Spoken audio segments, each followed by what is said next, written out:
কবি সুকান্ত ভট্টাচার্যের লেখা কবিতা দেশলাই কাঠি। আমি একটা ছোট্ট দেশলাইয়ের কাঠি, এত নগণ্য হয়তো চোখেও পড়ি না। তবু যেন মুখে আমার উসখুস করছে বারুদ, বুকে আমার জ্বলে উঠবার দুরন্ত উচ্ছ্বাস। আমি একটা দেশলাইয়ের কাঠি।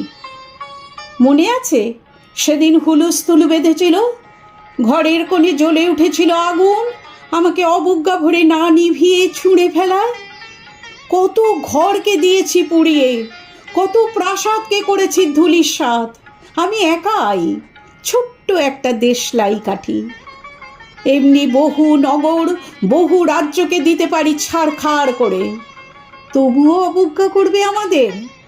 মনে নেই এই সেদিন আমরা সবাই জ্বলে উঠেছিলাম একই বাক্সে, চমকে উঠেছিলে। আমরা শুনেছিলাম তোমাদের বিবর্ণ মুখের আর্তনাদ।